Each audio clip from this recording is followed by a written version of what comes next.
Oke, berikutnya kita akan melihat tadi kan transfer pada nilai nominal gitu kan. Sekarang adalah bond sold directly to an affiliate. Jadi dia transfer dengan adanya diskon atau premium, ya, atau transfer dengan diskonto atau premium. Nah, sorry.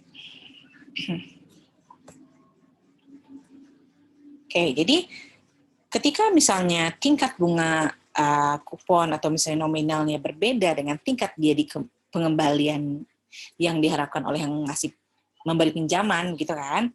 Nah, maka obligasinya itu otomatis akan dijual pada at discount or at premium gitu kan, pada diskon dengan diskonto atau premium. Nah, dalam kasus ini dia jumlah pendapatan atau beban bunga obligasi yang dicatat itu tidak lagi sama dengan pembayaran bunga tunainya gitu kan. Not equal cash interest payment. Nah, pendapatan dan beban bunga itu disesuaikan nanti dengan amortisasi discount or premium. Ya, ini jadi disesuaikan nanti. Ini adalah contoh soalnya. Pada tanggal 1 Januari, PLS Product purchase $100,000 par value, 12% sama kayak tadi ya, from Special Fruit for $90,000. Kalau tadi kan sama-sama 100.000 nih. Nah, terus interest on the bond is payable, jadi bunga obligasinya terutang pada tanggal 1 Januari dan juga di 1 Juli. Nah, beban bunga yang diakui oleh si Special Fruit ya, and interest income, gitu kan, yang diakui oleh PLS setiap tahunnya itu termasuk straight line amortization at discount. Jadi termasuk amortisasi garis lurus atau diskonto gitu. Coba kita lihat bagaimana hitungannya. Jadi cash interest-nya atau bunga tunainya itu dia kan 12% dikali dengan $100,000 gitu kan. Nah, amortization discount-nya itu adalah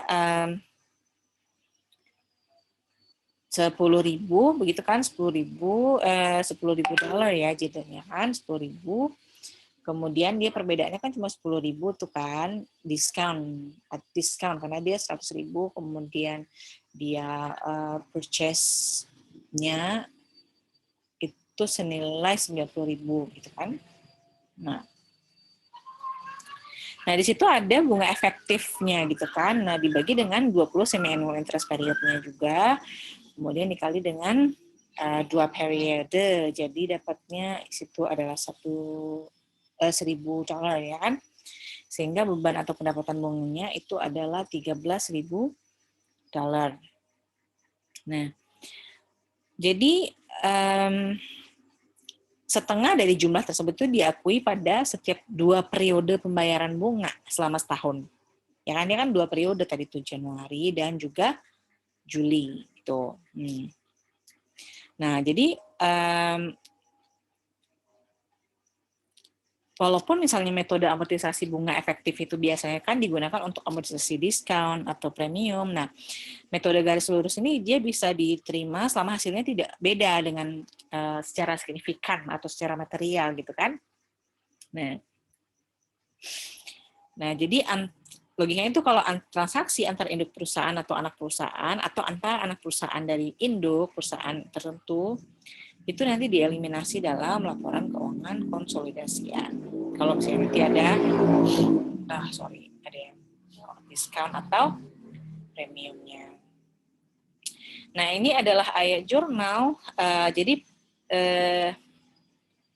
yang dicatat oleh debitur ya. Jadi ketika dalam hal ini kan si PT anak atau si Special Fruit ini dia mencatat penerbitan obligasi 1 Januari itu pada harga diskon 10.000 gitu kan, diskon non payable-nya 10.000 gitu kan. Perusahaan dia mengakui beban bunga nih pada 1 Juli. Nah, ketika pembayaran bunga semester pertama dilakukan dan pada 31 Desember ketika bunga terhutang untuk si semester kedua tahunnya itu. Nah, jika obligasinya itu dijual pada harga diskon, ini berarti hasil atau tingkat suku bunga pasarnya lebih tinggi daripada si suku bunga kuponnya gitu kan. Nah, nilai wajar obligasinya itu akan disesuaikan pada setiap tanggal pembayaran bunga yang sama dengan selisih antara suku bunga pasar dengan bunga yang dibayarkan, kan? Nah, jadi dalam hal ini kita lihat ya, misalnya selisih antara yield dengan pembayaran tunai bunga itu misalnya 500 kan semi annual payment ya. Oke, sekarang kita asumsikan selisih antara yield itu dengan pembayaran tunai bunganya itu adalah misalnya $500 gitu kan pada saat pembayaran bunganya. Ini kan pada dia issue bond ini kan entry-nya tuh kayak gini, mengeluarkan obligasi oleh PT Induk dia menerima cash 60.000, kemudian di situ dia ada discount on payable di debit sebesar 10.000, sedangkan bond payable yang di issue itu adalah senilai 100.000. Gitu kan? Nah, di Juli 1 itu dia harus mencatat adanya semi-annual payment of interest, kan ada beban bunga di situ dicatatkan. Jadi di sini diasumsikan ini ya, selisih antara yield dengan pembayaran tunai bunganya itu adalah 500, sehingga didapatkan di sini adalah interest expense-nya menjadi 6.500. Nah, gitu. Kemudian lanjut, jadi dia kan tadi kan 12.000, dia kan cuma semi annual ya. Oke, jangan lupa tadi ada semi annual payment of interest. Nah, di Desember gimana? Di Desember berarti udah sisanya lagi dong, kan dia kan setahunnya tadi 12.000. Tuh. Nah, gimana kalau jurnal yang dibuat oleh kreditur? Jadi si special fruit itu ya dia ketika membeli obligasi dari invest. Jadi ini directly sell to an affiliate. Jadi PT Induk dia mencatat pembelian obligasi dan berarti ini adalah tadi dia dari anak ya. Nah, jadi PT Induk dia mencatat pembelian obligasi dan pendapatan bunga dari obligasinya selama tahun itu. Jadi ketika dia membeli obligasi dari anak gitu kan, berarti di situ adalah ada investment in special fruit bond, kemudian cash-nya senilai 90.000. Begitu juga dengan ada di situ dia menerima interest on bond investment-nya dia itu senilai 6.000 di debit, investment-nya jadi bertambah 500 dan interest income-nya itulah 6.500. Ya, kemudian di Desember 31 ada accrued interest income at the year end. Itu ada interest receivable 6.000, kemudian investment in special fruit-nya bertambah 500 dan interest income-nya adalah 6.500. Oke. Nah, ini adalah ayat jurnal eliminasi pada akhir tahunnya. Jadi, eliminate the bond payable and associated discount against investment. Nah, di sini katakan bahwa karena tadi kita harus mengeliminasi kan ya terkait dengan obligasi ini dari pembukuannya. Nah, makanya di sini dicatat semua saldo yang terkait dengan kepemilikan obligasi anak perusahaan itu harus dieliminasi dalam penyusunan laporan keuangan konsolidasian. Oke. Jadi di situ ada untuk eliminasi kepemilikan atas obligasi antar perusahaannya, berarti eliminate yang pertama itu bond payable 100.000 ya. Kemudian di situ ada jadi utang obligasinya si PT anak ini itu adalah 91.000 tadi ya, karena kan ada penyesuaian nilai wajar tuh tadi yang 1.000 kan. Sehingga utang obligasinya itu ada 91, jadi utang bunganya tadi ada berapa? Ada 6.000 gitu kan, kemudian di tabungannya juga 6.000, kemudian ya itu jadi berarti pertama kita buat dulu nih bond payable 100.000 di debit, investmentnya itu berkurang ya, jadi 91.000 dan discountnya jadi 9.000 di kredit. Ini yang harus kita eliminate. Kemudian yang kedua adalah mengeliminasi bunga antar perusahaan, itu juga dibalik ya, dibalik. Jadi kan ada 1.000 ya perbedaannya. Ya kan, jadi karena ada perbedaan antar imbal hasilnya dan pembayaran bunga tunai sebesar 1.000 tadi kan, maka saldo investasinya itu meningkat gitu. Oke. Nah, ini untuk yang tahun pertama. Nah, ini udah ya. Nah, kemudian pada tahun kedua sama sebenarnya dengan yang pertama itu, tapi yang menjadi perbedaan adalah imbal hasil yield-nya tadi itu kan senilai 1.000, maka saldo investasi obligasinya itu meningkat jadi 92.000. Dapatnya itu dari mana? Dari 90.000 yang di awal tadi ditambah dengan 1.000 tambah lagi 1.000. Gitu ya. Gitu juga dengan dia nilai tercatat obligasinya menjadi sebesar 92.000 juga, gitu kan. Nah, selebihnya sama nih kayak yang tadi, diskon payable-nya 8.000.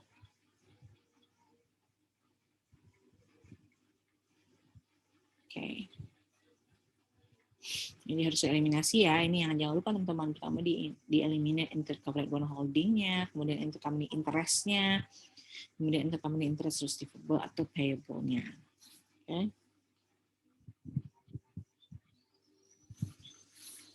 Oke, sekarang kita lanjut itu obligasi afiliasi atau bond of affiliate purchase purchase from a non-affiliate. Jadi obligasi afiliasinya dibeli dari non-afiliasi. Jadi kalau situasi ini itu adalah dia ya bond that were issued to an unrelated party are acquired later by an affiliate of the issuer. Jadi situasi yang lebih fokus itu terjadi kalau misalnya obligasi yang dibeli dari pihak yang tidak ada relasi di kemudian waktu itu dibeli lagi oleh afiliasi penerbit gitu. Itu kan gambaran tadi kan. Nah, dari sudut pandang entitas konsolidasi, akuisisi obligasi afiliasi yang melunasi obligasi pada saat dia itu dibeli. Jadi akuisisi obligasi afiliasi itu dia melunasi obligasi pada saat obligasi itu dibeli, nanti kan? Kalau misalnya dari sudut pandang konsolidasi kan kita lihat ketika obligasi itu diakuisisi oleh afiliasi, ya kan? Itu sama aja dia melunasi obligasi yang diissue oleh si anak, gitu kan? Nah, jadi obligasi itu tidak lagi dimiliki oleh pihak yang di luar entitas konsolidasi kan pada saat obligasi yang dibeli oleh perusahaan lain gitu kan, dan itu harus diperlakukan sebagai pembelian kembali oleh si debiturnya. Jadi akuisisi obligasi oleh afiliasi ini tuh kita sebut dengan constructive retirement. Nah, di sini ya, atau pelunasan konstruktif. Jadi walaupun obligasinya itu tidak betul-betul dilunasi, tapi obligasi tersebut itu dia seolah-olah dilunasi gitu dalam penyusunan laporan keuangan konsolidasi. Oke. Jadi pada saat terjadi pelunasan nih laporan laba rugi konsolidasian untuk periode itu dia melaporkan keuntungan atau kerugian dari pelunasan obligasi itu berdasarkan antara selisih nih antara nilai yang tercatat obligasi pada pembukuan debitur dan juga harga beli yang dibayar oleh si afiliasi untuk dia bisa mengakuisisi obligasinya. Oke.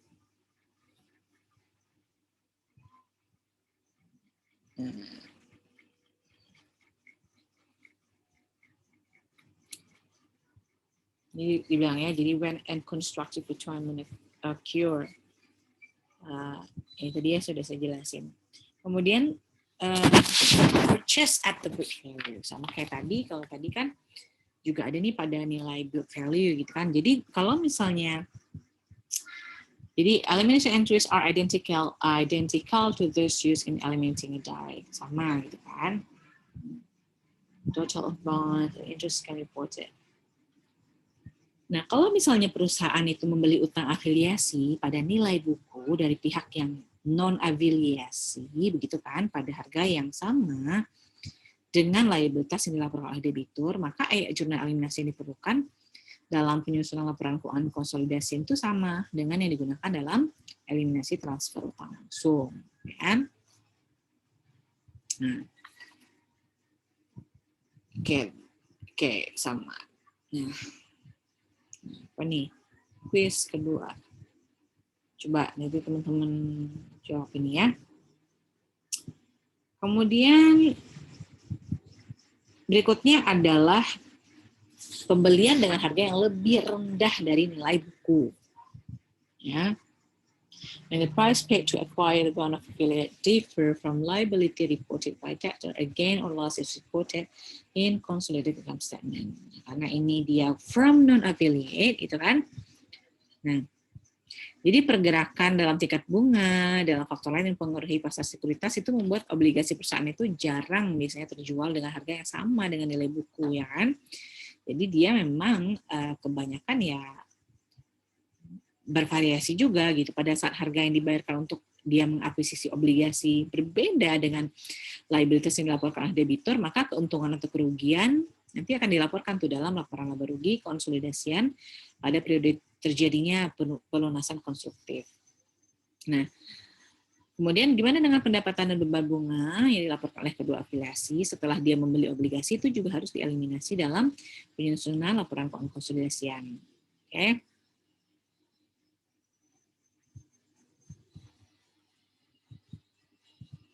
Ini, okay.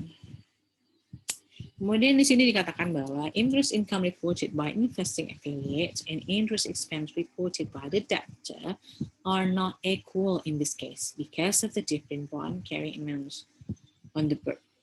Jadi pendapatan bunga yang dilaporkan oleh si afiliasi yang berinvestasi, kemudian beban bunga yang dilaporkan oleh debitur, dalam kasus ini dia tidak sama nih, karena perbedaan nilai tercatatnya dalam pembukuan kedua perusahaan itu.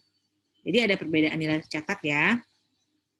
Bisa jadi perbedaan nilai tercatat obligasinya tercermin dari jumlah lebih besar dari penyesuaian nilai wajarnya. Kemudian dia misalnya ada perbedaan jumlah pendapatan dan beban bunga, gitu kan. Nah ini contohnya, illustration-nya. Kayaknya illustration ini teman-teman sudah lihat sebelumnya di video kayaknya ya. But just going to say a little bit. Ini semua. Nah, ini adalah PLS product acquire 80% common stock special fruit for underlying book value. That's amount. Nah, jadi dia membeli 80% dari saham si anak gitu kan.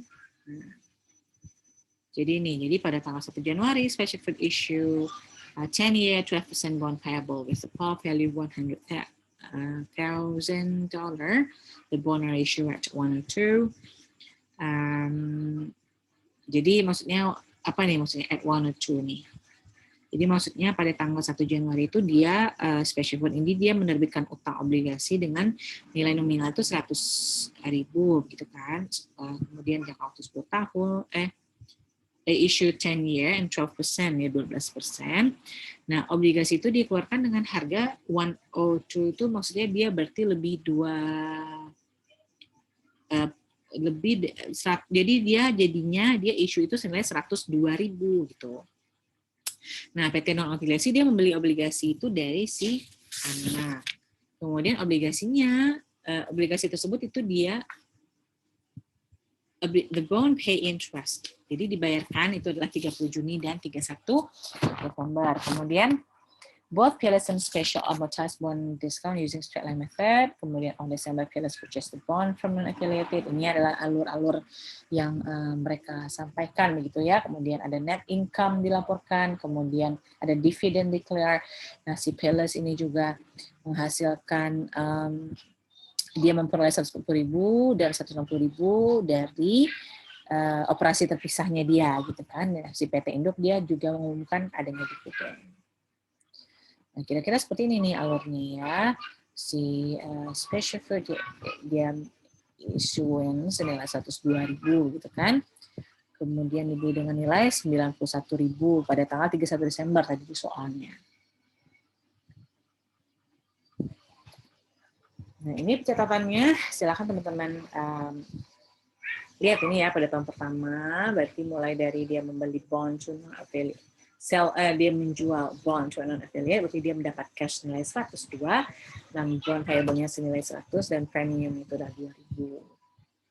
Oke, kemudian dia kan tadi juga bayarnya di Juni dan 31 Desember kan, obligasinya dia bayar bunga. Oke. Di situ juga ada, jadi preminya itu dapatnya dari mana nih yang 100 sama kayak tadi, jadi itu dia dia preminya itu senilai 2.000 ya kan 2.000 kan 100 tadinya cuma 100, kemudian dia menjual dengan 102, berarti ada 2.000 preminya. Oke. Nah, itu nanti kita bagi dengan 20 periode bunga. Nah, nih, kemudian di sini kan dicatat semi annual payment of interest. Jadi dia membayarkan itu senilai 6.000 ya. Jadi 6.000 itu dapatnya dari mana? Dari 100.000 kita kalikan dengan 12%, kemudian dikali dengan 6/12. Ya kan, dia kan 12% itu tadi. Dapatnya 6.000. Kemudian 6.000 itu dikurangi dengan 100, jadi 5.900. Oke. Nah, jadi di sini kita akan melihat total interest expense ya. Jadi ada total interest expense-nya itu senilai 5.900 kali 2 adalah 11.800 gitu kan. 11.800. Dan nilai bukunya pada saat diterbitkan 102, kemudian penyesuaian pada nilai catatnya itu dikurangi dengan 200 ya nilainya tadi ya, 200 ya 200.000 nilai tercatatnya dikurangi, kemudian dapatlah bond value-nya itu ada 800. Jadi ini adalah bond investment entry.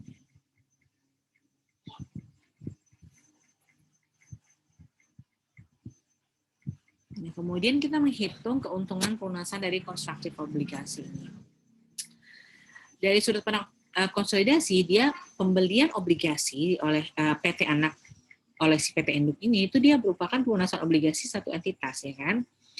Nah, jadi dalam penyusunan laporan keuangan konsolidasian itu dia harus diakui keuntungan atau kerugiannya sebesar perbedaan antara nilai buku obligasinya pada dia membeli kembali gitu kan, dan jumlah yang dibayarkan oleh si entitas konsolidasi ketika dia mengakuisisi kembali obligasinya. Jadi nilai bukunya itu adalah 101.800 kan, kemudian tadi kan sudah di ini di atasnya nilai 101.800, kemudian harus dibayarkan oleh PT Induk untuk dia membeli obligasi adalah senilai 91.000 kan. Nah, sehingga keuntungan dari pelunasan konstruktifnya itu adalah 10.800.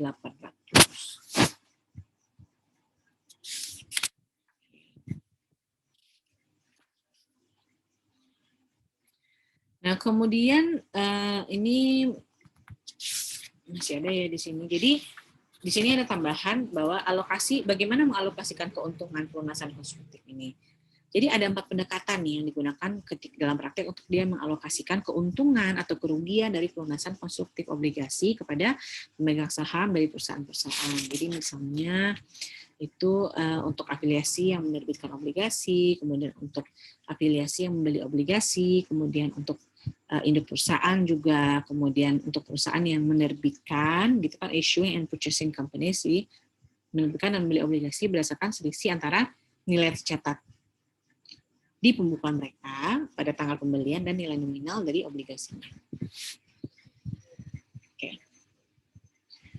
Nah, ini silakan teman-teman lihat ya, ada di bukunya untuk yang illustration ini dilanjutkan mempelajarinya. Nah, oke, jadi untuk teorinya mungkin itu dulu saya jelaskan ke teman-teman. Oke, terima kasih. Assalamualaikum warahmatullahi wabarakatuh.